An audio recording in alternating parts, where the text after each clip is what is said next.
How are you? How many times a week do you hear it? How many times do you say, I'm all right, when you're not really? Or say that when you haven't done a check-in with yourself? Today, we will be talking about coping and how we can be aware of it so we understand what we need to thrive and how it feels when you are thriving. Welcome to the Imperfect Clinician.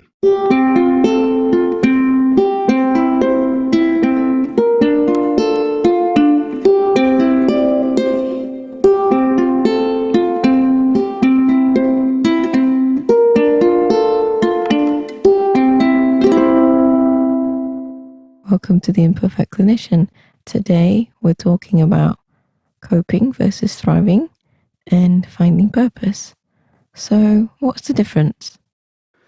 Well, I would put into this coping and thriving business also surviving as a point of reference, okay? So I would, as I say, I'm not an expert in defining the terms themselves, but I feel that surviving is just, you feel like you're gasping for air. So you are slightly drowning, but you are just now and again managed to get on the surface to get a bit of air. And it feels like in your life you're not quite settled and you feel like things are going down around you. Whereas coping is having head above the water. Yeah, that's a common expression. Yeah. Oh, I'm, having my head above the water. Whereas thriving is like swimming skillfully with dives and jumps and pirouettes in the water with dancing and everything else. This is where you can really fully enjoy the experience. So that's what it feels like to me. And how about yourself? When you say that, it feels like when you are thriving, you are able to be creative, you're able to be playful. Would you agree? Yeah, and it means that it feels like you want to do more. It's just when you're thriving, you're pushing yourself to do more, and the life is pushing you to do more, and you're quite happy to grab that opportunity and run with it, essentially. That's where I feel it's important to try to understand where we are. We were talking about our, self-awareness of where we are, and I think it is a part of it because this is the world around. How do we find ourselves in the world around us? So then it feels like when you are coping, you're just using all of your energy to stay afloat. Yeah, I think that you are, when you're drowning, when you're feeling that you're just on the verge of surviving, you are using your reserves. Going into fuel tank analogy, you are running on fumes. You're still running, you're still going, and you convincing yourself that you are, doing fine. Whereas when you are just head above the water, when you are coping, it feels like, yeah, you're still sort of going steady, but there is not a lot of prospect of change. And when it comes to thriving, you have not a lot of limitations in that respect. Yeah. To put it into context, I remember that when I was in the first year of uni, it felt like I was just coping. It felt like, yeah, I was kind of doing fine, but I couldn't really find myself around what's expected from me. How do I deliver? And I felt really that I couldn't show myself, show what I can do, and it was just coping, and that sort of made me realize that I have to put a little bit more effort to spend more time on studying the right things, on looking at the right classes, labs, or whatever, to make sure that I can feel much more comfortable around the environment around me. And that's where in the second year, I really felt like I'm thriving there. That was the difference. I don't know because it can be hard to move from coping to thriving.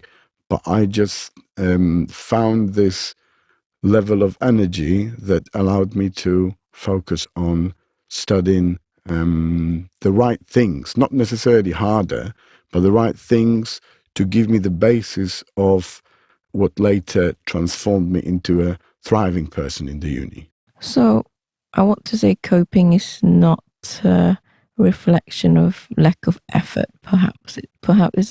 It's the shift in perspective, shift in lens that allowed you to thrive. What do you need to thrive? I think it's a combination of many factors. If one of the most important is the perception, how you perceive yourself and the people around you, our our confidence and our self retrospection of where we feel emotionally, energetically, where we are, can also define where we would see ourselves, whether we are at the level of coping, thriving, or completely drowning, because that can happen as well to us.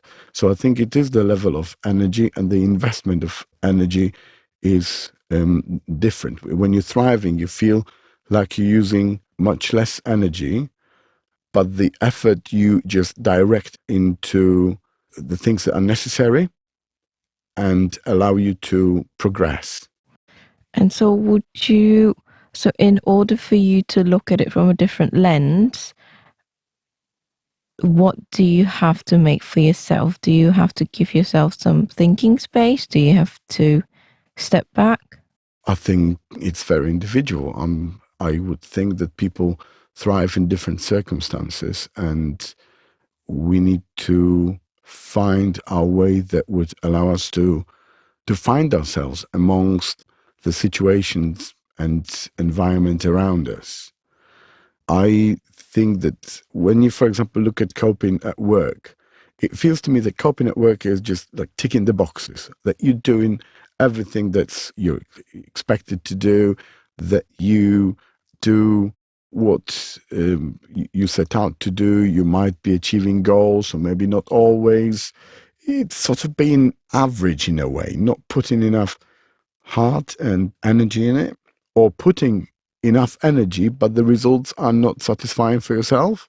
Whereas when you start to thrive, that is where you have the brain capacity to ask questions, have some thinking time to develop, to make better relationships with others, to communicate better, more effectively. So I think we will talk about coping at work further on. And now I want to focus on what were you like, your journey, because I don't want to say that once you get to the thriving state, you don't go backwards. It will be a constant flux within the both. And Absolutely. it's your awareness. So when you share about your university, when you got to the second year, what helped you? Because I think focusing on what is important for us as clinician, we are already doing that. But what changed for you? Well, I'll tell you what changed. I think I realized what's the purpose of it. And I think that the purpose gives you the drive. And I want to distinguish purpose from like aim or a goal or a target. The purpose is slightly, for me personally, it's slightly wider. It's a direction of travel rather than reaching a station or a point. It's sort of set of core values or some sort of ideas that you have about the future, yourself, your position, your work, your home life, whatever it is. And I think that's what I feel that the purpose is. How about yourself? What do you think the purpose? How would you define the purpose? So I've always felt like I was coping until I was struggling to find my purpose, to be honest, because I was following the society's expectation in the norms that was conditioned in me since I was born. So I was doing things for others. I'm doing things because this is society's expectation. And for me, initially, I thought it was money, status, power, influence, the things that you can actually, The palpable things. yes, but those felt superficial and it's never ending. It just, when I get to where I want to initially, it just doesn't feel like enough. Then I move on to the next step and it's feel like a constant running towards a goal that is unattainable, or when it is, then I just move the goalpost a bit further. And I became, or I slowly realized that I'm starting to become who I think what people want me to be. And those people can be parents, family, culture, upbringing, society, or some of it my own thoughts that were clouded by fear. So the fear of being inadequate or fear of being judged.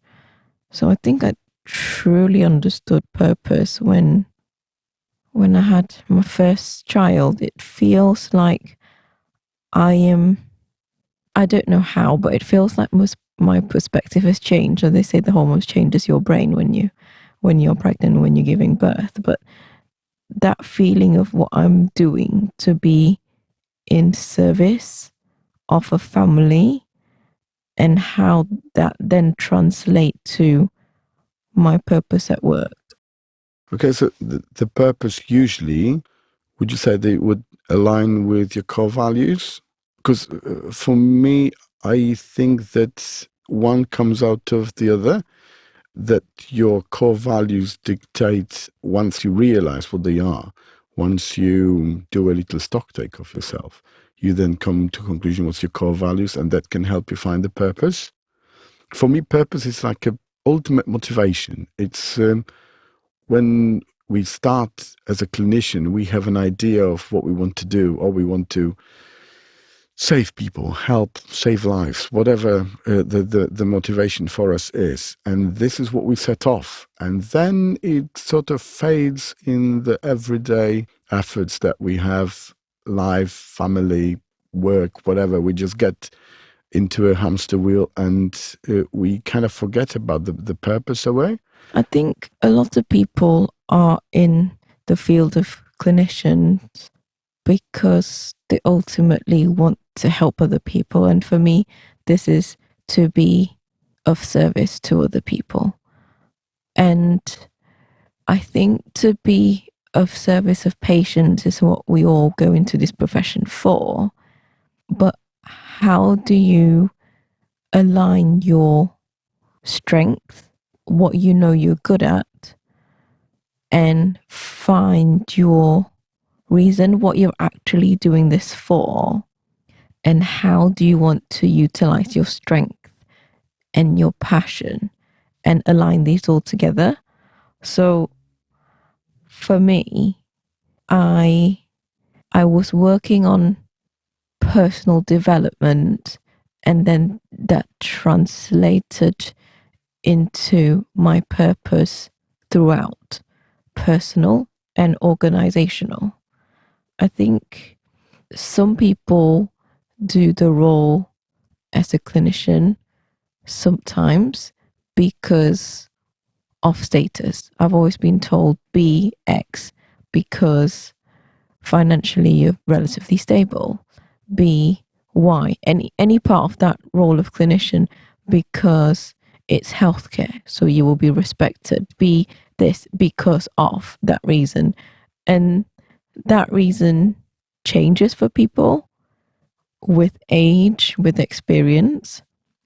And with me, I started this with similar mindset because it's financially stable. My parents wouldn't have to worry about me. It's performative in some ways because I'm getting into a open close inverted commas respected profession. And so people's view of me, or I can in some way reduce people's judgment because I am into a respected role, again, inverted commas. But this wasn't sufficient enough to sustain the journey in some ways, because I found that somewhere along the line, this is not something, this reason that's propelling me forward is not making me happy.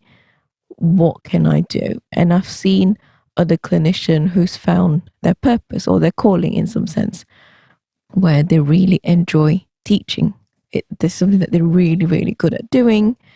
And this is something that they do on top of their day-to-day clinic. Yeah, because they learn more about themselves and what they really want to do, what they're really good at. Because Yes. this is what I say, that the purpose, you can also, you don't necessarily have to grow up with it or have an idea set in your life. You sometimes acquire it to legitimize, in a way, your efforts and make your time worth. So you spend time studying or doing things, and then you say, well, actually, what I'm doing is meaningful and I can really, really enjoy and thrive in it ultimately. And I think purpose requires commitment and it requires patience, because it's a long game. It's not reaching the target. It's not ticking the box. It's not, graduating uni and I've achieved everything. No, it's not, achieving any accolades or whatever. It is the long term journey, and we have to keep remind ourselves what the purpose is. And sometimes we do forget, and we sort of get into the hamster wheel of coping, just being there. I think it requires a bit of inner strength and a bit of reflection, sometimes a bit of playtime, sometimes some step back to realize where we are, what we're doing it for, to move forward and go back to this thriving mode, if you want to call it that. Yeah, and I think what you said about how the purpose align with core values is really, really important. That perhaps for me, it has been really helpful to look at my values, because it ties into how I see myself without the society's expectation or their eyes influencing my view of myself. And also, I think people tend to forget, myself included, how important it is to reflect on you, on what your strengths are, and how do you align your strengths and interest into what you're doing on a day-to-day basis. And sometimes it takes a very long time to find. Sometimes once you found it, it's quite scary to do something different, because perhaps nobody's done it before, and you have to be quite creative Persistent, in stubborn. in your approach and how you want to do it. And sometimes when I take on certain roles, I look around me and I go, I don't know who has actually done this. It feels like I am paving my own way. And so there will be some element of uncertainty, unknown, and the fear of those mixed into it. Because, like how we experienced the fear of uncertainty during COVID, I think a lot of people will experience that to some extent. So, for me, my two core values are growth and service. What are yours? And can you share how we found out? Oh, we found out one of the early episodes, we talked about Brene Brown's inventory of values, and mine were caring and authenticity. And despite different core values that we might present, find, or develop, the purpose can be relatively similar. I mean, it is different for different people. We do things for many different reasons. That's why we're all different, and everybody's unique and everybody is necessary. You talk about the purpose can be driven by fears and other factors.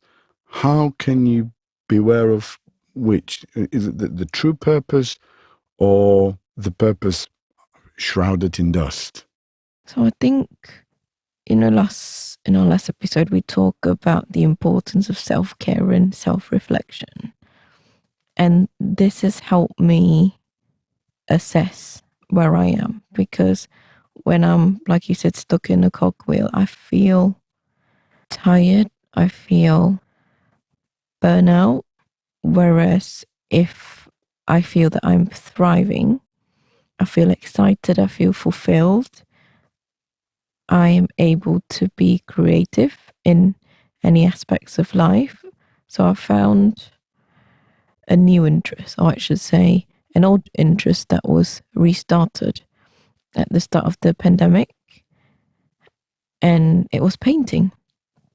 So I absolutely enjoyed that feeling of being curious and just not needing to be good at something. I was just doing it because I wanted to. And you might say, what do other people think? And my answer is, I don't care. And it took me a very long while to be brave enough to say, I don't care. So what is your version of being Yeah, creative? but hold that thought, because you said that it affects the when you're thriving or when you have a purpose, it affects being creative in any aspects of life. So following that lead, you probably, that's how I read it, is when you have a purpose in life, or when you're thriving in your personal life, it will translate onto your work life as well, Yeah, and I the other think way around as well. vice versa. So for me, the purpose is what drives me as a person, full stop. So I don't have a purpose separate from personal life and work life. For me, it's all one. So when I look at growth, for me, it's learning about anything.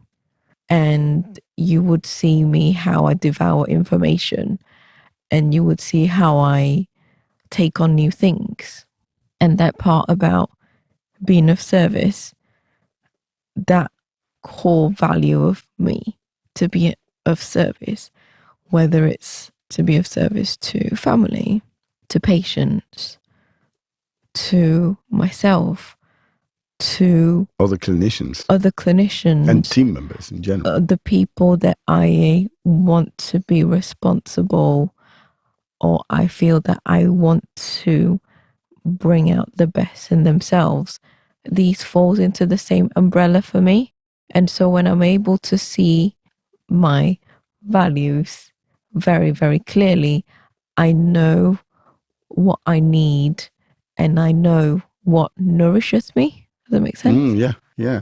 Well, you asked about my version of being creative. I think for me, the creative part comes out in the kitchen mainly, I think. And I noticed that I really like to have my pantry stocked up quite well. And so I can choose whatever I like to do. My mother-in-law used to ask, Mike, have you got this, that, and the other? I said, Mom, you don't ask whether I have it. You just ask where I keep it. Yeah, so I always try to be stocked up quite well. However, I noticed that I really thrive if the pantry is, quite low in stuff and you have to make up things. And I think that scarcity creates innovation, that it sort of makes you push to do things, to develop, to, create out of nothing, out of whatever's left over, something that can be edible to start with and something that you might really enjoy. And usually that gives quite good results, I hope.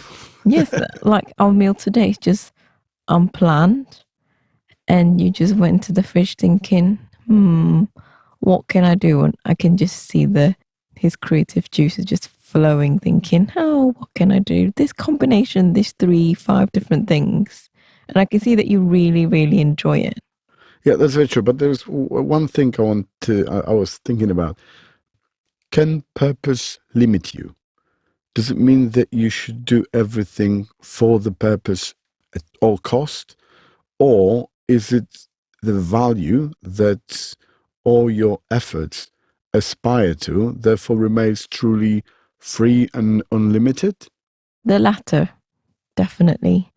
I think what I've found is once I've found my purpose that's aligned to my value, everything that comes my way feels expansive and unlimited. So even if I come across challenges, even if I come across criticism, the purpose keeps me calm. The purpose is able to provide me with a very clear direction of where I want to go, because I agree with you, it's not an end point, it's a journey, and I know where I would like myself to go, in which direction it does. So even when I fall down, grace myself. When people are disagreeing, throwing rocks at me, I can see that. And so I feel that I was able to build resilience once I've found my purpose. There will be moments where I fall back onto the coping stage because I'm not mindful about self care. So for me, it's a constant balance, or really a juggling act. So I have to make sure that I am, in order for me to be in service to others, I have to be in service of myself first. So I am in a good position to help others. I have to relearn how to listen to my body and cues. It's not new. Just like how as babies they know when they're hungry, they know when they're upset. So body cues have always been there. I find once we get older, we tend to ignore it, or we use other distraction as numbing. So it's going back or tapping back into that, right? What is my body telling me? How am I actually feeling? And that self reflection moment that I schedule in for myself, I find has been really, really important.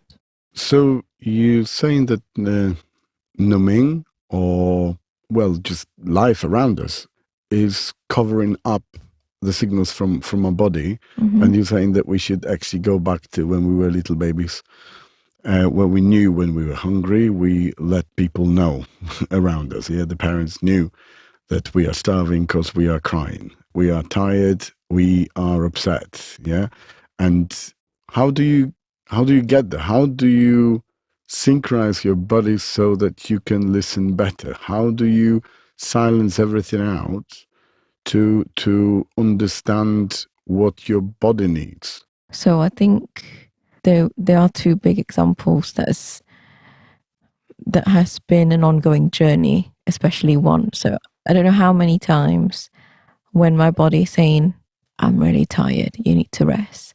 And I go, oh no, but I want to unwind, I want to relax, I still want to scroll on my phone. And so I am ignoring that signal. And what I've done with that ongoing progress still, I'm setting sort of like sleep time on my phone. So it just go grey. I'm setting like lock time on my iPad. So So I you am trust trying others rather than yourself to wind yourself down. at that point, because I think especially when I'm stretched for the day, I feel like I deserve some unwinding time, even though the unwinding time will eat into my recovery time. Some other things, like recently I've really started listening to how my body's feeling after each meal. And I go by, right, how do my body's actually feeling? Because I talked about in previous episode where the perception of body image has been a big part of my life growing up. So I am approaching food with a different attitude. So now I eat something, and it's an ongoing journey. Now I got to the point where things are relatively stabilized and I know how my body's reacting to things. But this has taken at least 3 years really to fully understand myself, in a constant trial and error. So if I eat X, how do I feel? How does it affect my recovery time? How does it affect my exercise time? And if I change onto something else, how does it affect me? If I eat any carbs, how do I feel? This is just through my own personal experience. If I reduce, if I stop most carbs and eat very low amount, how do I feel? If I eat, or if I just cut out processed carbs, how do I feel? And so I am listening not to just one cue. So not just how I'm feeling straight after I'm eating, that half an hour, but how do I feel when I go to sleep? Okay, so you've listened to your body, you know what your body's telling you, and you do something about it. You either sleep better, eat better, or whatever you do. And how does it translate to whether you are surviving, coping, or thriving? So for me, when I'm able to, and this is a big difference in my recovery time from sleeping, resting better, and when I'm able to exercise better, because that for me sets up my day. And so I start the day with a different mindset and I approach the start and the end of the day with mindfulness that has been practiced for quite a while. How can we assess whether we are coping or thriving at work? So for me, coping is reactive, thriving is proactive. So I'm sure some of you have heard of this. In Google, there's 20% of the time is unplanned. So outside of usual activity where they experiment with new technology or collaborate with other people outside of their work areas on new ideas or projects. And Gmail and Google Earth were created this way. And 3Ms, probably heard of 3Ms a lot of times, they have 15% of time created. So the 15% is where they're not doing their day-to-day job. It's just free time, like you said, the importance of free time. And during that time, they created post-it notes, scotch tapes, wireless electronic stethoscope, and a few other things. So I look at work now and I allocate time to be proactive because I have seen myself and organizations where when you are only reactive to the day-to-day job, you're not able to take a step back or few steps back to have a more bird's eye view of how to improve the system. Or yourself, or your work, yeah. And Because you yourself. just end up just ticking the boxes, essentially. Yeah, you So you have end to up step just back from, firefighting. yeah. So you have to step back from doing the bare minimum and have a look at, find out what you're actually doing and what sense it makes. I disagree in terms of the bare minimum because people will try to do their best.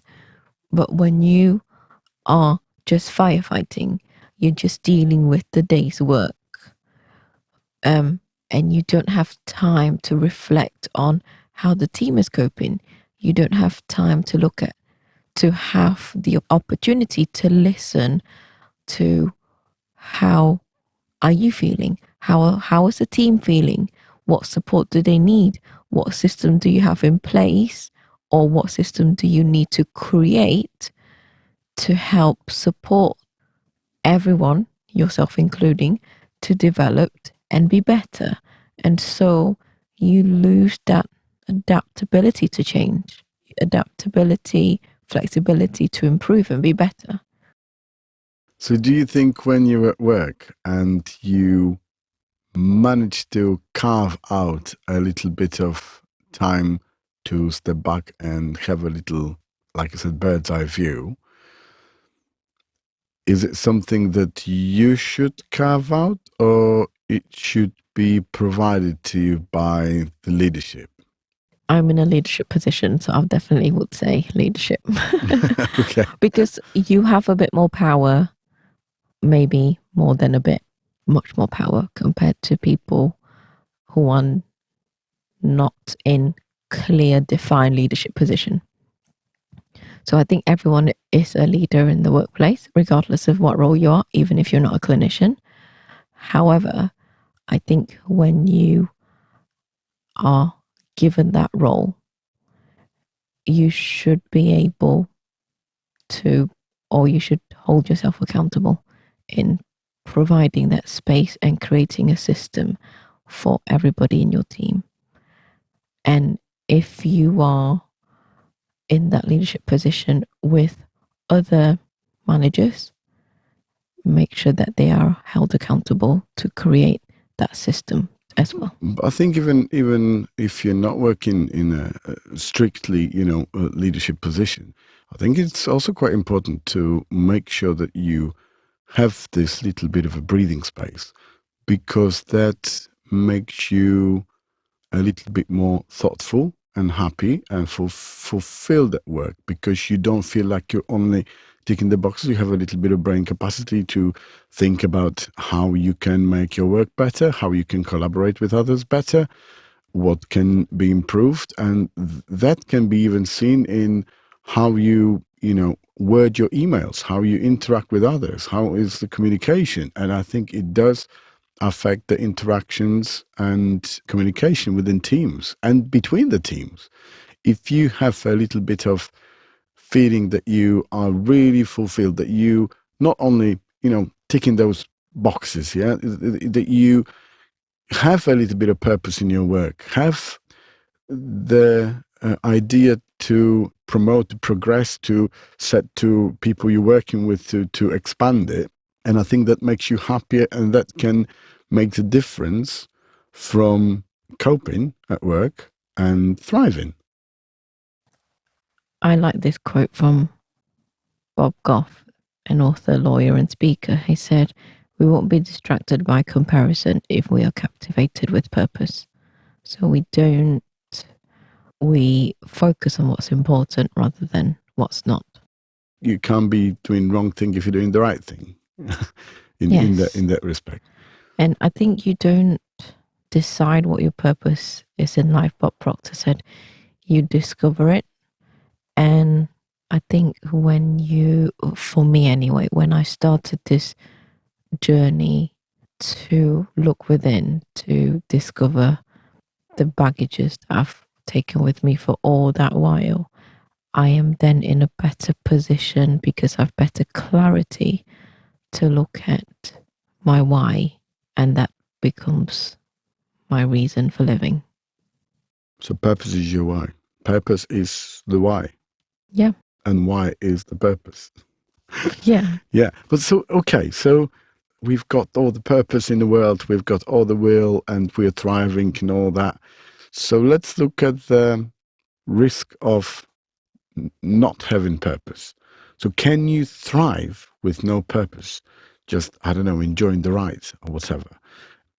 Do you then just limit yourself to objectives, to fulfilling the aims or targets that you set in your life? Oh, I want a new, I don't know, car. I want to get married. I want this, that. And these are your sort of pinpoints. There's no So real purpose. this is what I said earlier on when I'm driven by money or status or influence, because this is what society said you need to do. You need to get a steady job. You need to get a home. You need to start a family. And it's like a generic step for everybody.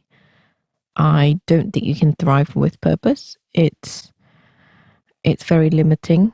You mean with no purpose? Sorry, you can't thrive with no purpose. Yes. Because you would just be coping.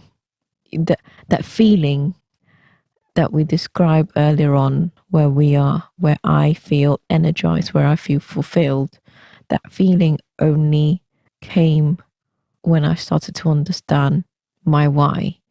Because when I'm able to achieve, I don't know, when I got my first car, you get that sense of fulfillment, but only very short lived, and then it goes away. And then you have to get a better car, a bigger car, or whichever one that you are chasing. Some people get better knives. Some people get a bigger house. Whichever reason that you are chasing after, that feeling is very short lived. Whereas if I am living, when I found out my why, everything became clear. Challenges is difficult, yes, but it settles. Good things I celebrate, but then it settles because I know what I am ultimately doing my everyday for. Not everyday job, just every day. So we have to, in that case, keep reminding ourselves what the purpose is.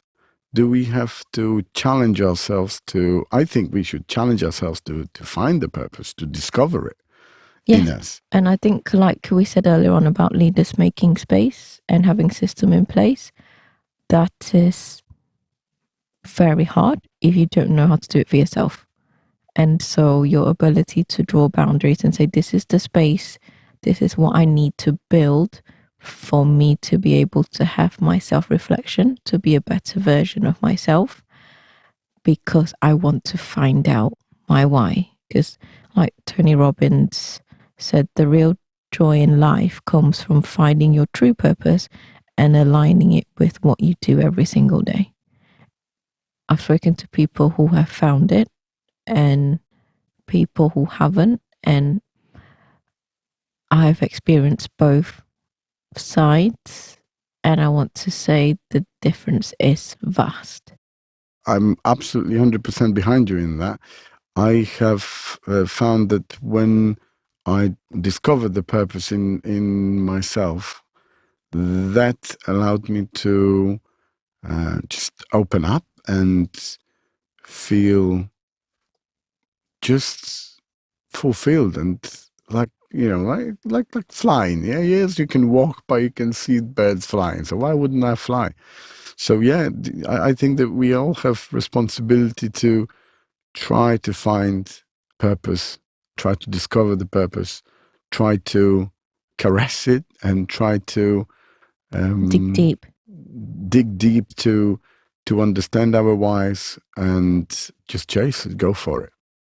So I hope our insights will allow you to reflect on how you are today, and hopefully you can relate to some bits of what we've shared as well, and you can rise with a lot of work that's put in, or even before any of that, just to give yourself some space to be able to listen to your mind and your body. Thank you for listening. Yeah, we wish you all to thrive and find your purpose. Make an effort, because it's definitely worth it. Good luck. It's been Yuen and Mike, and you have been listening to the Imperfect Clinician podcast. You can follow the Imperfect Clinician on Instagram, Twitter, and Facebook. You will find all the information about our episodes on our website, theimperfectclinician.com, where you can join the discussion by leaving us a voicemail or comment. If you haven't yet, please subscribe, rate, and review our podcast wherever you listen to it. Recommend the podcast to one person that will benefit from it. Join us next week for another conversation. Thank you for listening.